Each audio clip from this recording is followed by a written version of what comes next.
Welcome to Cosmic Comics, Games and Collectibles, your zen of geekism. We carry comics old and new, magazines, toys, games like Pokemon, Magic, D&D. Want Godzilla, Ultraman, Star Trek, Ninja Turtles, Funko Pops? You'll find it all here. Shop our Cosmic Sound Room and pick up a record or two. Enjoy our Comic Coffee Lounge with a cup of Sasquatch coffee or a delicious menu item while geeking out over a super cool movie on our big screen. Come by and say hello to Maui. Cosmic Comic, Games and Collectibles. Superman loves us, and so will you. Hi everyone, Daphne Lage here. Join Nita Lanning and me on the Ragin' to the Vlogs show, where we talk about everything, nothing, and all the bits in between. Looking for hour-long conversations about indie comics, social media marketing, and crowdfunding, with the occasional rant and story time? Head on over to the Ragin' 2 channel on YouTube, Mondays through Fridays at 11 a.m. Eastern to join in the chat. Hit the button.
Ed Gein, Demon Hunter, on Indiegogo. After a deranged demon escapes the bowels of hell, Satan is forced to send a damned soul back to Earth as a demon hunter. Armed with a sacrificial dagger, Ed returns to his old stomping ground to capture the demon before the universe is destroyed. Ed Gein, Demon Hunter. Issues 1 and 2 available now on Indiegogo. Prepare for the ultimate face-off.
And good evening, everybody. I am RJ Carter, Senior Managing Editor here at CriticalBlast.com.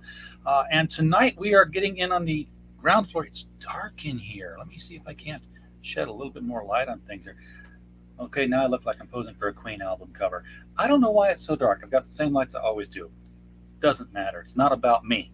It's about our guests. And as I was saying, we're getting in on the ground floor of a campaign here. We are in the pre-launch phase for AQUILA. And with us to discuss that, we have Mr. Aardvark from, I'm just going to call you Mr. Aardvark because that's all I know. How you doing? I'm good today, thank you. How are you? I'm doing fantastic. You know what I'm going to do? I am going to join you in Avatar Land, so we kind of balance out the screen a little bit here. Yeah, no problem. Then I can drink more beers than I usually do, and nobody will judge me because I won't be able to see them. Yeah, that's kind of why I hide my face. It's I'm not a drinker, but I don't want people thinking that I'm a shill for LaCroix soda. So where are you calling in from? I live in the United States, but I'm originally not from the United States. I can tell. I can Yeah, tell. I come from England originally. Okay, because I didn't want to think that maybe I was keeping you up at like 2 a.m. or something. If you were No, no, not at all. No, no. all right, so I want to say that I have seen Aquila of the Phoenix Guard before.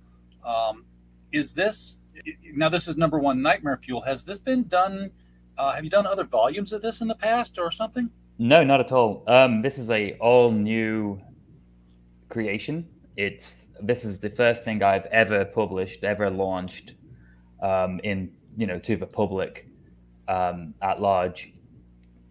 Possibly you might have seen it because it's been advertised. A lot of artwork has been on display since around January time. Okay, that would explain it. Yeah. That's when we really knuckled down with getting it out, and we originally planned to have it launched a little earlier, but we had the entire book completed. And when I say completed, I mean bells and whistles. It was lettered, it was ready to go. And I looked through it a few more times, and I couldn't bring myself to launch it the way that it was. We had one artist who he did a great job, but it just didn't meet the standards that I wanted. And I thought, if I'm going to be entering CG, I'm going to be entering with some of the best in the world. I'm going to be up against some of the most spectacular indie talent that we've got going around. And I want to prove that I can be on the same level. So while I'm not an artist, I am a writer. I commissioned a new artist, Kari Salviejo, who worked on SPQR for Michael Odin, Nine Realms Comics. Yes. And she is getting to work, pumping out page after page, spectacular artwork. And it's ready. It'll be ready to go in a few months. Yeah. All right. So I've got the page here. This is the sign up page. And folks, if you're ready to sign up for this just to get the notifications, notice I have already done so. That's why it's not asking me for my email address. The link's right below the video. It's also pinned at the top of the chat. Go hit it up. Keep your wallets put away for tonight. Just get your name on the list so that when this does launch, you'll be notified by a friendly email. And you'll get a cool little goodie as well, pre-sign up goodie as well. Oh, well, that's nice. It'll be a digital thing, but it's not.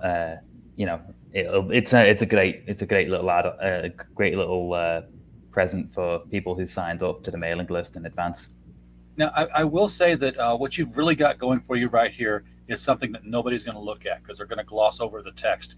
But you have not one, but two editors. We did a video months ago doing comparisons of projects, those without editors and those who hired editors that were not the writer. And there was a vast difference in quality where the editors brought this extra level of professionalism. You didn't have any misspelled words. You didn't have panels out of order. Everything was very professionally done. Not only do you have editors, but you have competent editors. You've got Lee Byron Carver, who just put out The Company Men, and you got Michael Odin, who's probably one of the most historically knowledgeable people that I've spoken with in a long time. He speaks history like I speak English. Like he's being published academically right now. Yeah, he knows his stuff, and it's really impressive. But his kind of knowledge of the classics notwithstanding, he's a spectacular creator as well. He's a really good editor, and he's been both of them have been at my side. Lee a lot more. Lee was actually the impetus to get me into getting a comic out there. He's always had my back. He's always been telling me that and I don't want to toot my own horn, so this is his words, but I'm a spectacular writer. He likes to say that I'm the best Silver Age comic writer not born in the Silver Age. Or not published in the Silver Age, I should say. Yes, that is the kind of comic we need as a Silver Age comic. Yep. That's really something that drove me. I actually really wanted something harkening back to like Buck Rogers, Flash Gordon, and in England we have Dan Dare, which isn't really well known in America, but Dan Dare is of that kind of space adventurer ilk, and I really wanted to get back to that. So like the kind of true origin of comics was that sort of genre, that sort of science fiction, science adventure genre. Yeah, So that was a big inspiration for me. and a lot of the Silver Age wasn't hard science fiction. I mean, it's not like you had to explain how everything worked. You didn't get schematics that you could reproduce things with, but it was enough that you believed it. Um, Yeah. like I was in first grade, and I got promoted to second grade reading because I was reading out loud from the big placards that the teachers would hold up and read, and she noticed I wasn't paying attention, so she asked me to if I would like to read it out loud. I was the last kid to try to embarrass by asking to read because I thought she was serious, and I stood up and said, plants generate chlorophyll through a process called photosynthesis, in which they absorb sunlight. And I got all that from comic books. Batman fought Poison Ivy. The Flash and the Atom both fought the Floronic Man, and I learned all those words and all that science from there. It's like matter and antimatter. Oh, don't do that. Yeah. All those Yeah. flash. Yeah. It's like AQUILA. It's on that kind of wavelength. I, obviously, as you can see, there is a space yeti in in my comic. So it's a cyberspace yeti. yeah, it's a space squatch, if you will. So we, that was my kind of drive. I'm not going for The Expanse or one of these other kind of hard science fiction. I want something that's bright, colorful, kind of silly, while also being serious. And AQUILA, the story is he's a space cop. It's very, back to basics in that sort of regards. He's not fighting great cosmic overlords yet, but he's doing things that a space cop would do: stopping bank robbers, arresting smugglers, taking down people who are trying to loot a space a space supermarket or something like that. And that gives me the opportunity to be kind of silly and goofy and have a lot of cool interactions and a lot of nice little architecture and things that are kind of funny. I wanted that sort of ray gun gothic matched with this sort of Wild West imagery. So if he's a space cop, then he's not going to be the only one dressed the way he is, right? Well, he is a member of an organization called the Phoenix Guard, and they are the space police. And the Phoenix Guard have got one Phoenix Guardsman per solar system. And AQUILA is the protector of our solar system. He is the first human. Like a Green Lantern. Yeah, but a lot more cop, a lot less superhero. Okay. Yeah, so like I said, he doesn't really fight cosmic overlords, but he does fight, smugglers and racketeers and con men. So sort of like if Green Lantern and Judge Dredd sort of got merged into something. Yeah, a bit less violent than a bit less gory than Judge Dredd. Yeah, there's a lot of entrails in Judge Dredd. Yeah, there's no entrails in this, but there is a lot of action, and there's a lot of hand-to-hand combat, as well as some space ray guns and explosions and force fields and all that cool stuff. Oh yeah, you got to have that stuff. But every Phoenix Guardsman has got a subtly different kind of uniform. So it's like if you ever see like the Power Rangers, they don't all wear the same helmet. The helmets are slightly different, and that's sort of what I'm going for with the Phoenix Guard when we eventually do meet other Phoenix Guards in the future. AQUILA is the only Phoenix Guard in this book. Yeah, I'm just looking at this wraparound cover here, and Tank Ferret's in the chest says, "Aardvark coming to CG. Hells yeah, hail and welcome." I've been here since 2017. I was just using a different moniker. I haven't published anything, but I was always in the chats. I was always in Ethan's chats, and I was always in your boy Zach's comment section for a long time. Yeah. Lurking like we all have been. Yeah, like someone in the shadows. Yeah. So Excuse me, I've got stuff in my throat. Is Carrie doing this cover? This is her cover, isn't it? This is her cover. Yeah, yeah. She did That all is of that. brilliant. It's spectacular, isn't it? She Now, did it all by herself. So she did the inks, pencils. Well, she did it digitally. So, effectively, she did the inks, pencils, and colors all by herself. Yeah. so did you give her any direction at all on the variety of aliens that are here? Or did you just say, variety of aliens? So the aliens were designed by me and actually Lee Byron Carver, Kimasabi, yeah, on one of his live streams. And I said, I wanna design these aliens, but I don't want to just let the artists kind of do what they want, because they might do something that's not in the sort of purview of what I'm going for. They might do like a blob, like a blob monster or something like that, which isn't really what I wanted. I wanted something that looked like they could be 1980s kind of Saturday morning cartoon goons, mixed with Star Wars aliens and, rubber suit monsters, that type of thing. And If you don't exert control, you get Galactus as a big cloud. Right, yeah, exactly. So me and Lee kind of sat down and we went through all of these like ideas for bad guys, but I always knew from the get-go that the big villain, who is the Space Squatch Ursats, he was always going to be her suit. He was always going to be an abominable spaceman. So, is this happening then on Earth in the future, or is this? No, this is in our solar system. This is right now. Oh, this is right now, not in the future at all. No. So this is all going system on right beneath our nose, and we're so arrogant that we think there's nothing else living in our solar system. Yeah. So where are these guys? Because but last I checked, we've only got like seven other solid planets orbiting our sun. Yeah. Well, they're keeping it all secret. So NASA, all the readings and all the things that NASA are being shown are all fake.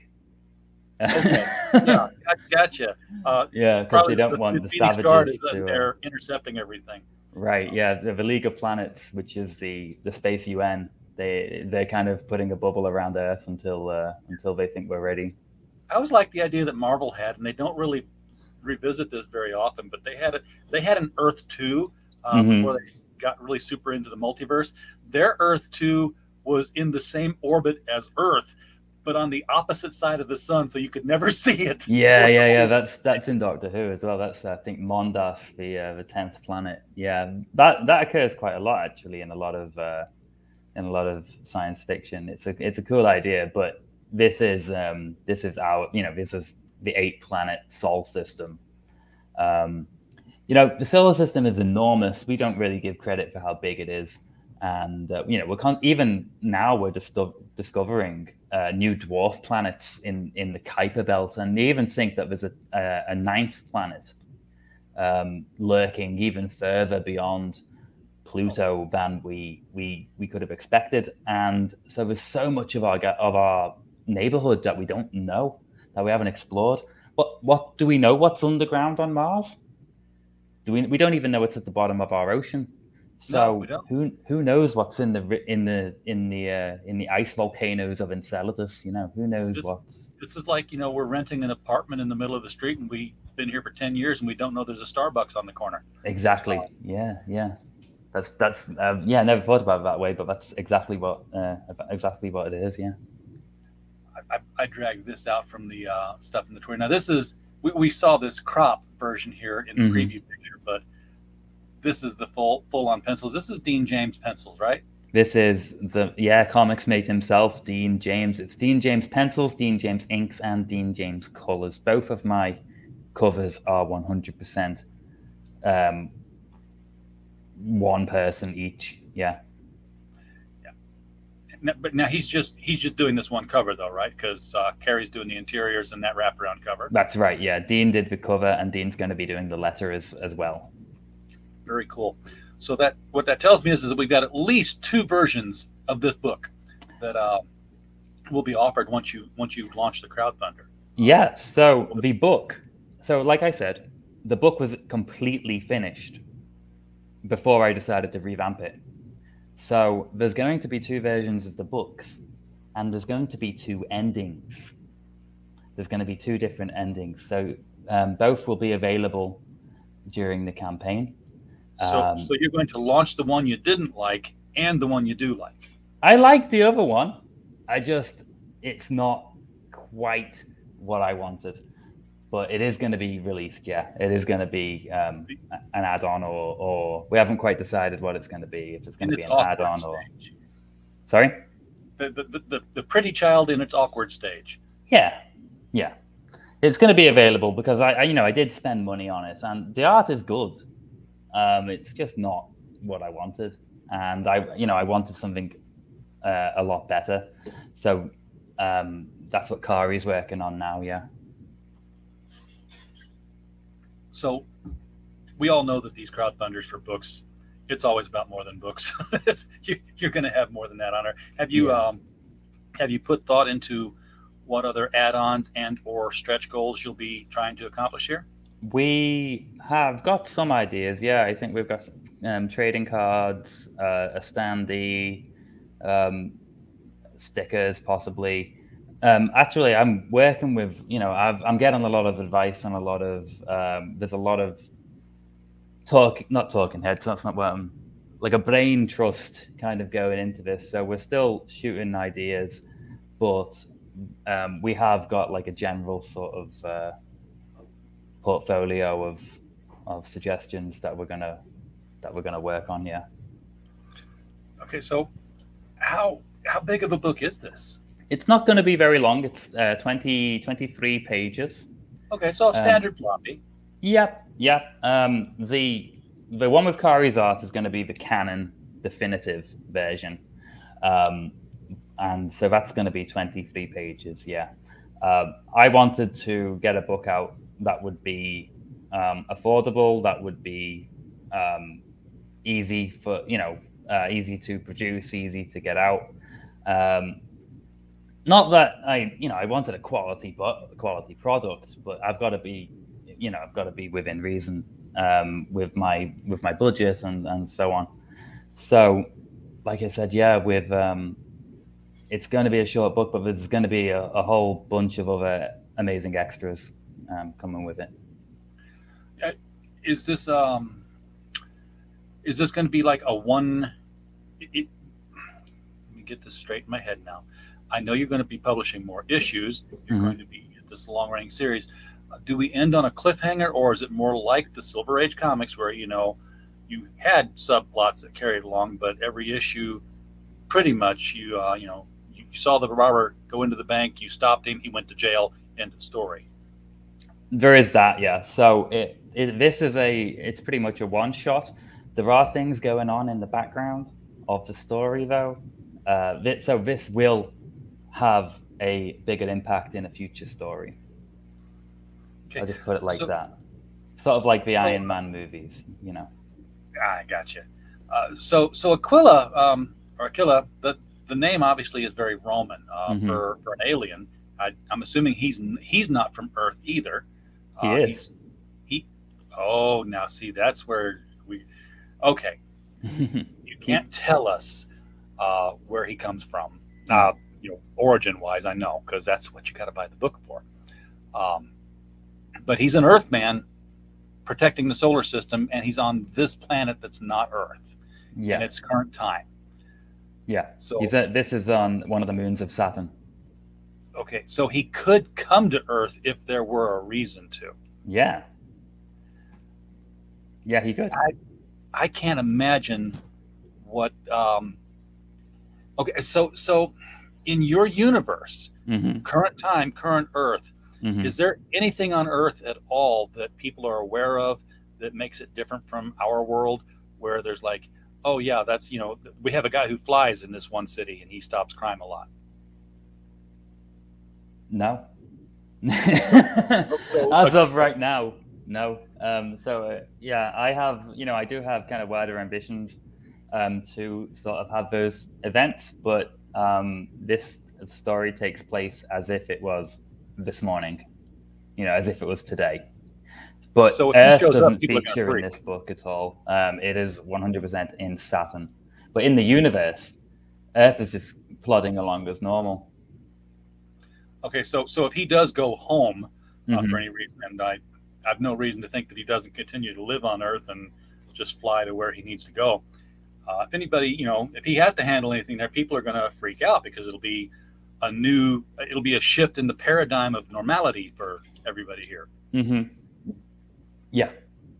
Yeah, it would be, but he 100% he lives, he lives by his job, so he doesn't really come back home very often.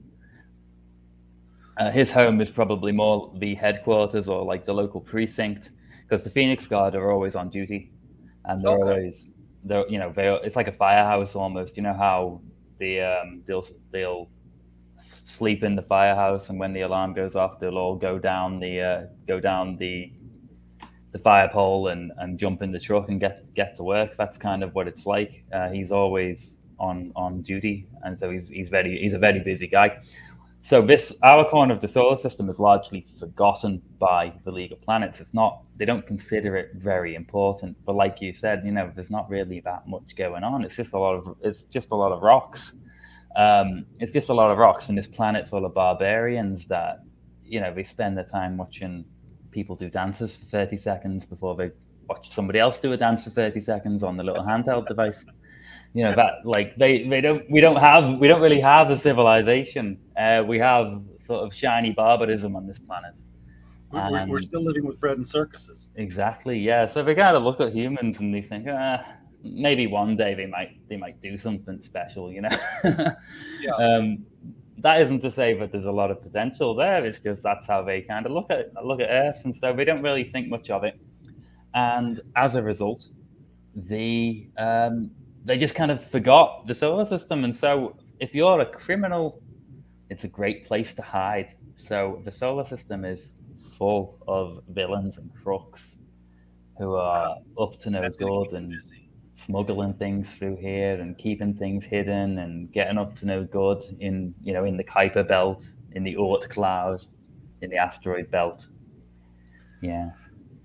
So where does what's the Roman connection here? Because he does have a Latin name. Yeah. And I don't know that he assigned it to himself because he works for the Phoenix Guard. I don't know if Aquila is like title for the officer or what the deal is here. Explain the name a little bit. So originally it was I had this idea for like a Roman soldier superhero, like a superhero set in ancient Rome. That was my idea. So I drew this legionnaire kind of character, and he looked very much more like a Roman legionary. He had the plumed helmet and the kind of the knee pads and the big square shield. But I kind of just kept on like thinking of these ideas of what it could be and who he could be, and I don't know how I kind of got to it, but he ended up being a space cop. And I started creating this universe and this cosmos, and when I say cosmos, I'm talking like a proper cosmology. I've got this whole universe kind of planned out, and I understand it, and in future stories, the kind of mythical aspects of it will play into it, but. I wanted to start kind of small scale. So what I decided was that, he is a member of this thing called the Phoenix Guard. He is AQUILA, but the Phoenix Guard, the next solar system over, is Cygna, and then the one next after that is, Corax. They've all got the Latin or the taxonomical names for different bird species as their moniker. So that makes sense then. And it's a great way. It's a great. It's really helpful because birds. There's a lot you can say with a bird's personality, with how a bird looks to describe somebody's personality. So if somebody's a peacock, we know that he's very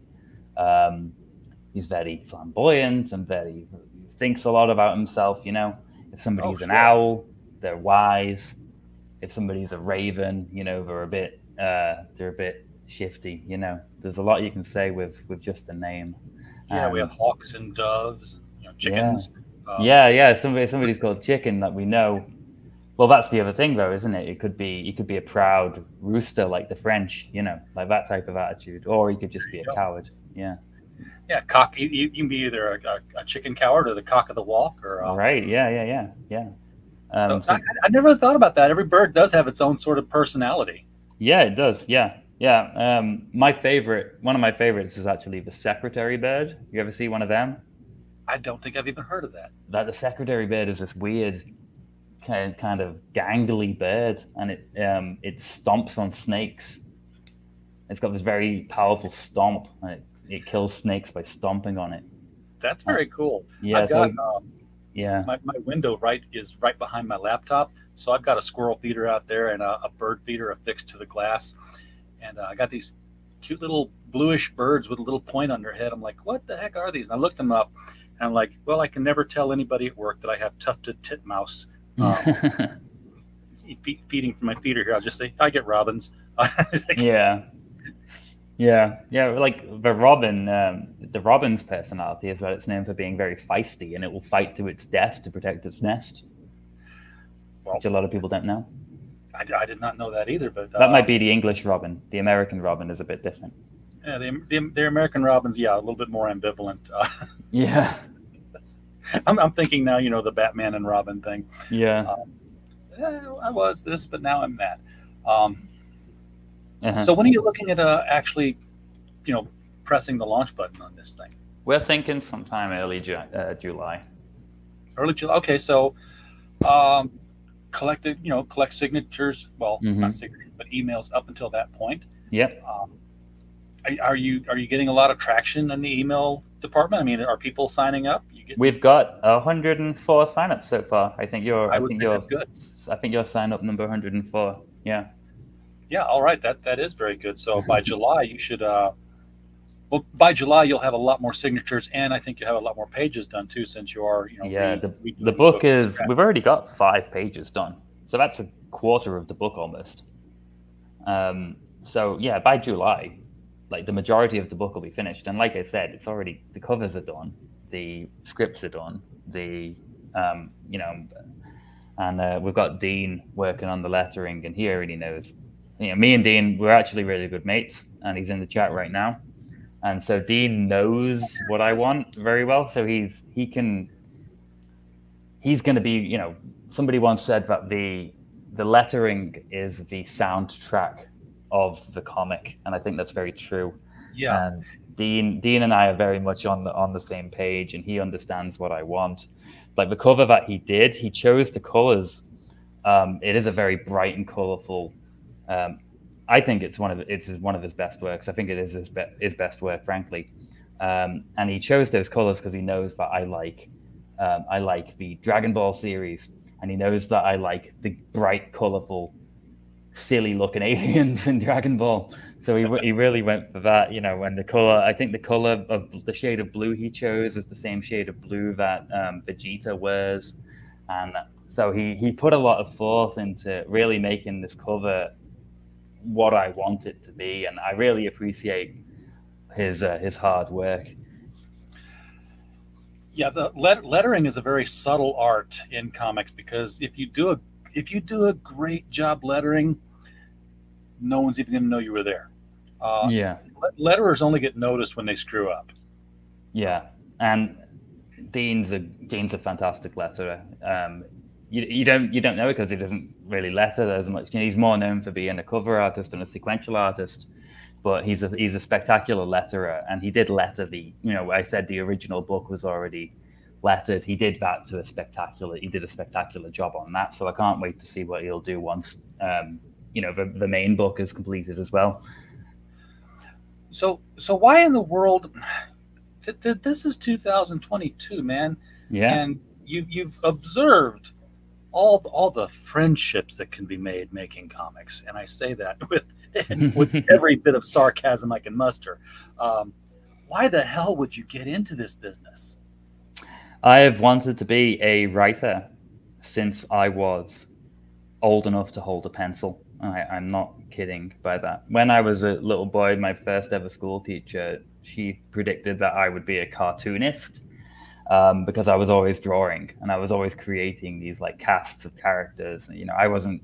uh, A lot of the games that I played in the playground, they were all the universes that I made. They were all the rules that I wrote. I would still play the other games, but it was always my sort of settings that I used to introduce to my friends, and we used to kind of create this like elaborate sort of universe when I was 8 years old. You know, and LARPing at 8. yeah, basically, yeah. I was a game master in primary school, and I didn't even know it. So that naturally turned into a great enthusiasm for writing. I started writing a novel when I was 9. Thankfully, it's nowhere in existence anymore. But then, yeah, I did start that when I was a kid, and it's the natural progression. When I first got a comic book, I think the first comic book I ever got, we have a comic book series in England. It was called The Dandy and the Beano, and um, these were just kids comics, but uh, they had all these like really colorful casts of characters, and eventually I got my first American superhero comic, which I think was a Spider-Man that I got from the local newsagent from my grandma. And I didn't even know Spider-Man was a comic. I knew Spider-Man because I was watching the animated series in the 1990s. I had no idea there was a book about him. So that sort of activated a lot of interest in the genre and in the medium for me. Eventually, as I got a bit older, I was introduced to anime and Toonami when I was a teen, just before I became a teenager, and I started getting into anime and manga and stuff like that as a teen. So I'm the whole sort of spectrum of uh, what would you call it, art medium, um, artistic storytelling. I don't really know what you would call it. Anime, manga, comics, cartoons, all those sorts of things. They've always been in the background of my life, even as an adult. So I thought, why not? This is something that I love. This is something that I think I could be good at.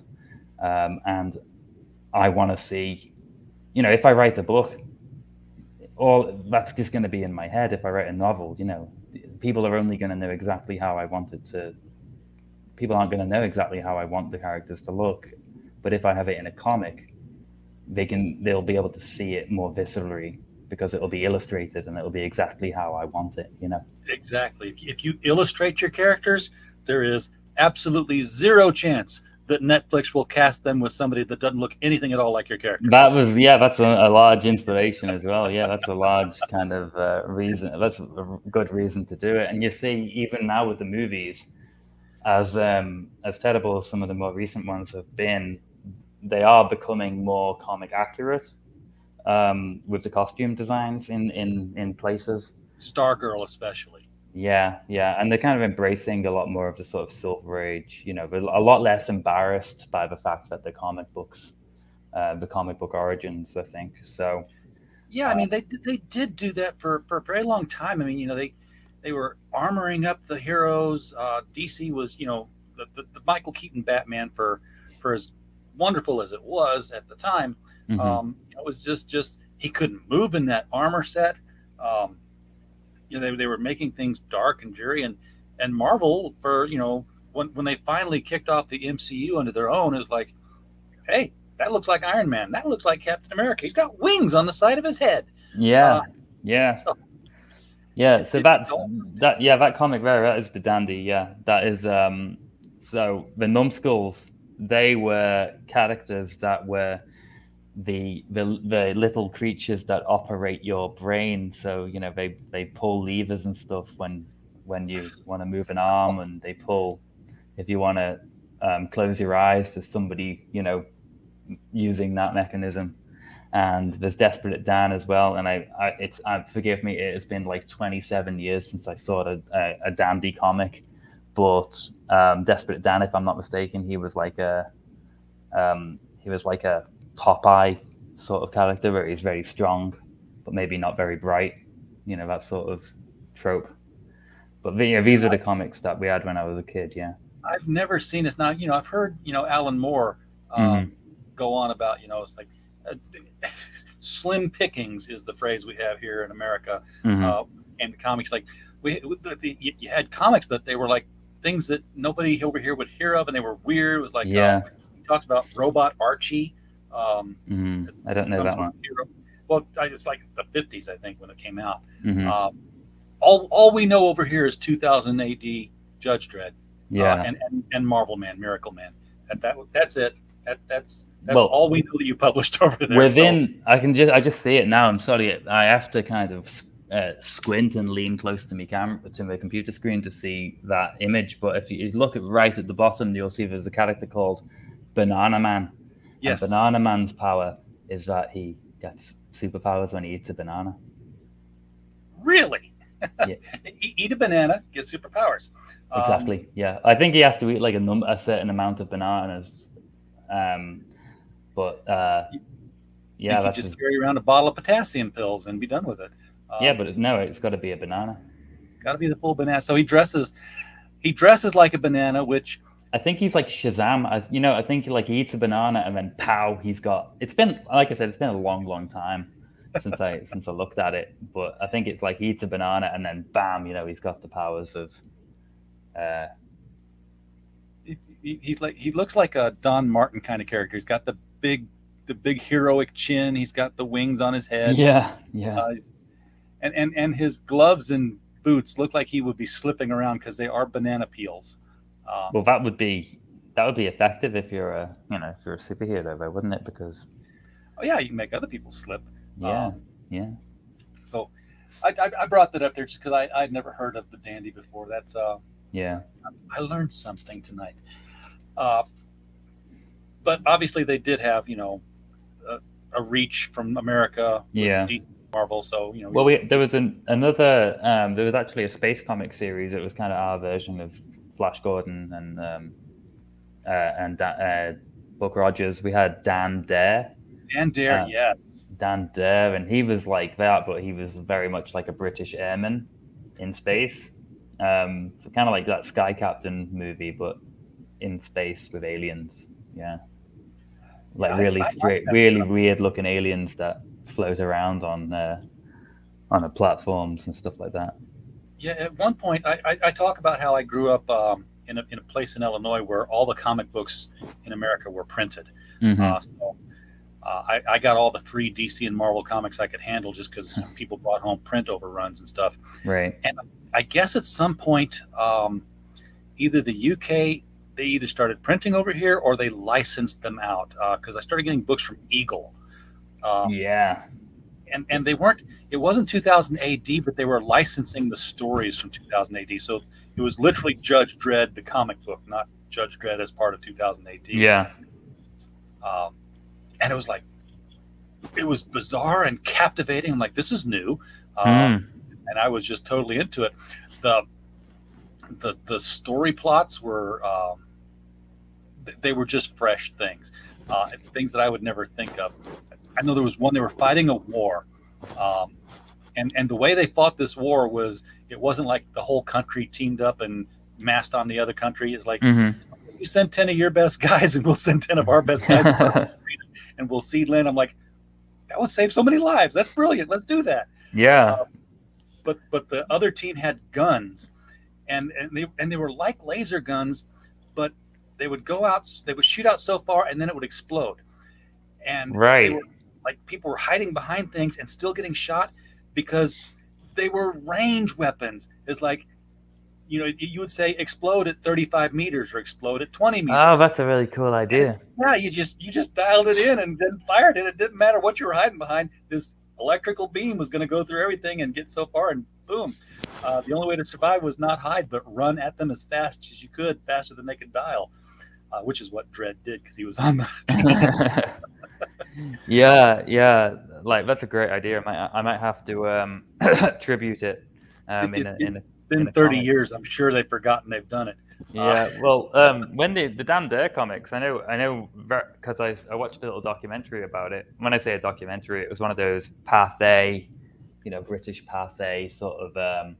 Here we have an artist and he's drawing a cartoon, And they used to use models. They used to get like I think it was the artist's grandfather used to kind of pose in a British airman's outfit, and like that's how he would draw, and it would all be there. And they used to make sculptures of all the weird aliens, like actual busts, and they would use that to angle angle in different angles to draw the characters. Yeah, I mean, they've got those little, I call them dressmaker dummies, but they're artist models or little wooden things. But yeah, that's just to get an action pose in.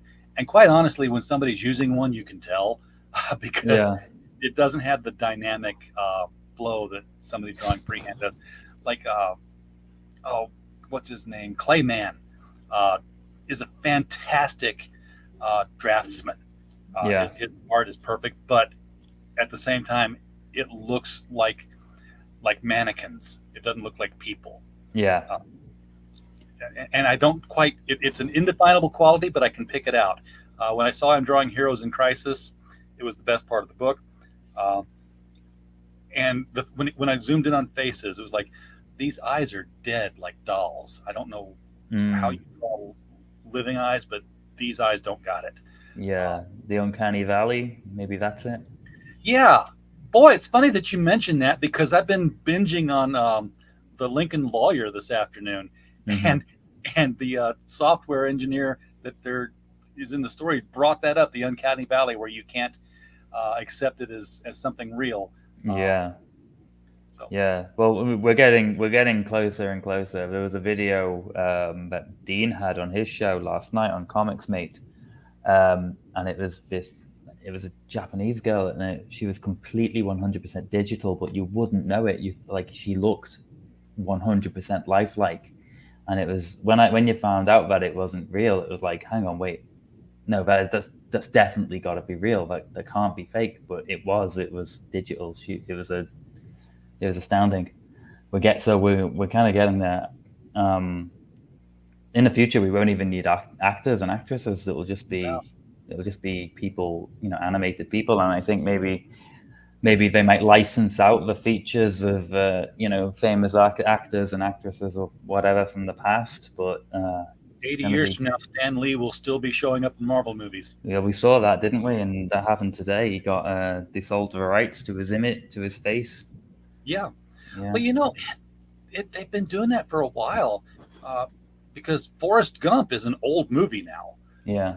And the way they shot that, they inserted him into like real historical scenes. Yeah. And the first thing I thought when I saw that was, if they want to arrest you for robbing the 7-Eleven, you will have robbed that 7-Eleven because they will have video proof that you did it. Yeah. It's I mean, I don't want to get too political, but like I don't like the idea of phones tracking you everywhere you go, but like maybe something like that, having that be like a, I couldn't have possibly been in that 7-Eleven because I was in the Starbucks in a completely different city at that time, They'll just change the metadata on your phone. That's what they might do. Yeah, that's the other thing. So that's another thing too. Like our grandparents, if the government had come to our grandparents and said, "Hey, we want to take your DNA, and we'll let you know, where you came from, but it's going to be in a file. We'll do that for free. And by the way, we want you to take this box. We're not going to charge you for it. Just carry it around. It'll always let us know where you are." Our grandparents would have said, "Fuck off."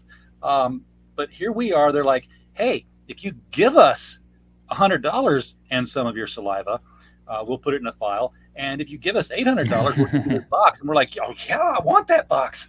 It's with money.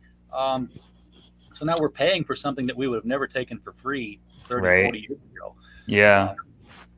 Yeah, it's a strange world that we live in, but one of the reasons why I actually I kind of wanted to go into space with my comic is because I didn't really want people to have that uncanny valley. I wanted people to see, like, what would be Rubber Suit Monsters if it was a TV show, and a person behind a helmet. And I was inspired by the Stan Lee idea that anybody can be Spider-Man beneath the mask. And so I went with that. Aquila's never going to take his helmet off. So he's a Mandalorian. Well, I mean, he's not going to he takes it off when he's in the shower. But he's never, I hope, maybe this will come back to haunt me, but I don't want him to ever, nobody to ever see his face. Well, yeah, because he's a superhero now. So, but you mean that even when he takes it off in the story, the reader's never going to see his face? You'll see the back of his head. Yeah. Okay. I like that because it does let you imprint yourself on the hero even more so than I never had any problem pretending I was Bruce Wayne when I was a kid or Clark Kent, but well, what I wrote I actually wrote that into the kind of meta fiction of the story. Of my I don't like to use the word lore because it makes me sound I think it's very a bit I think it invites ridicule, but into my sort of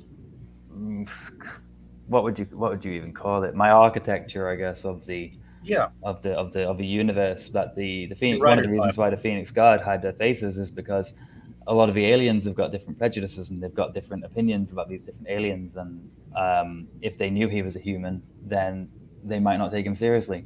And if they knew he was a Martian, I haven't, let's say the Venusians and the Martians have got some kind of beef. They might not be very happy that there's a Martian police officer, telling a Venusian what to do. Well, I think they can look at him and tell he's not a space yeti or one of those green blobs because he's right. human body type. Yeah, of course, but they're not, humans aren't the only bipedal alien, No. So there would be, and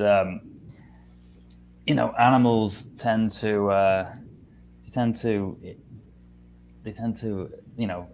animals that live in underground, they tend to have large claws, or they tend to be very wriggly or very small.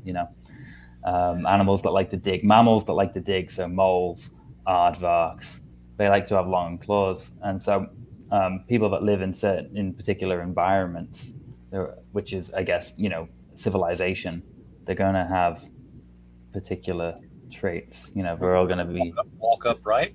They're going to walk upright, and they're all going to, at least stand on two limbs, or that sort of thing. I was inspired by the movie K-Pax when I don't know if anybody in the chat or if you've seen. Old one. That's a callback. That's a great movie though, and the basic gist of the plot is that Kevin Spacey is a mental patient who claims to be an alien, and he's very, very, very, very convincingly an alien.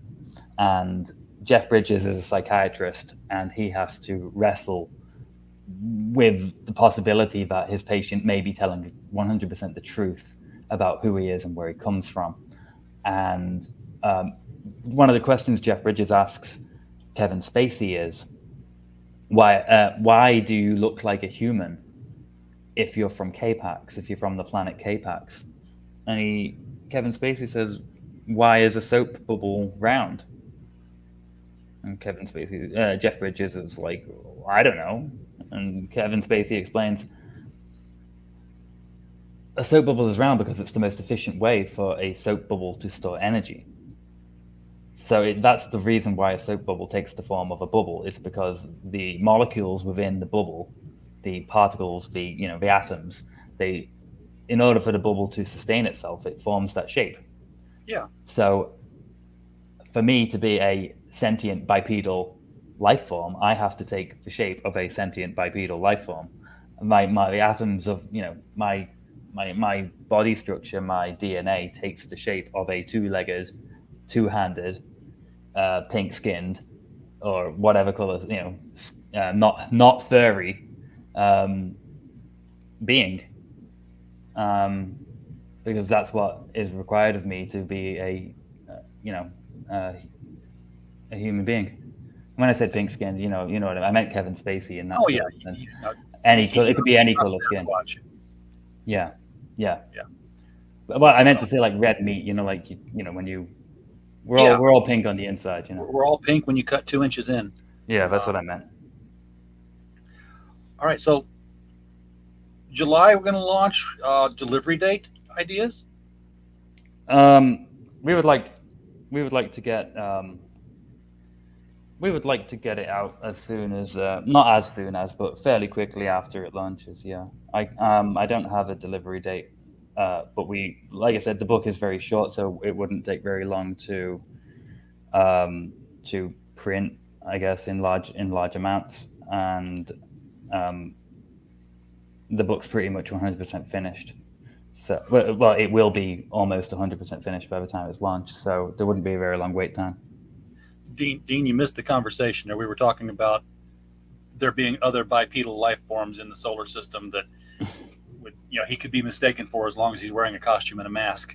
And then we drifted off into talking about K-Pax, which I'm going to have to get that and watch it again. I remember that when it came out, but it's not one that's in my collection. And I have like 800 movies in my collection, so I have to grab that. Aardvark? Yes. Reached the top of the hour here. I just want to thank you for coming on the show and for showing us. It's my pleasure.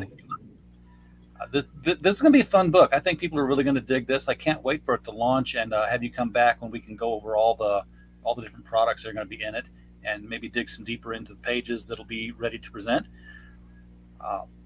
Folks in the chat, the link to the sign-up page is, again, below the video. If you're watching on a replay, it's still below the video. If you're still live right now, it's pinned to the top of the chat. Either way, click on that, be taken to this page, and sign up for it. If you're watching this replay months from now, the pre-launch page will, of course, jump right over to the actual launch page, so you'll just be able to put your card number in and pick a tier and buy it, so we don't have to worry about the stream getting outdated. I definitely look forward to having you back on, man, when this is a live campaign. I would love to come back on. I think we had a great discussion today, and I'm pretty sure there's a lot more we could dig into just with general discussion, even not even talking about AQUILA, just talking about comics and yeah, that's the best time. It's like, we talk about your book and then we hit a tangent and suddenly we're talking about some old movie with I love that kind of stuff. It's it just shows that we're on the same wavelength when it comes to pop culture and why comic readers are the way we are. Yeah, I'm not on the same wavelength of K-Pax being considered an old movie. Bloody hell! And now you're making me feel like I'm old. I think it's 20 years. That movie must be like 25, 28 years old or something now. And I remember seeing it on the plane flying to America on vacation when I was a kid. Yeah, Kevin Spacey had hair. Come on.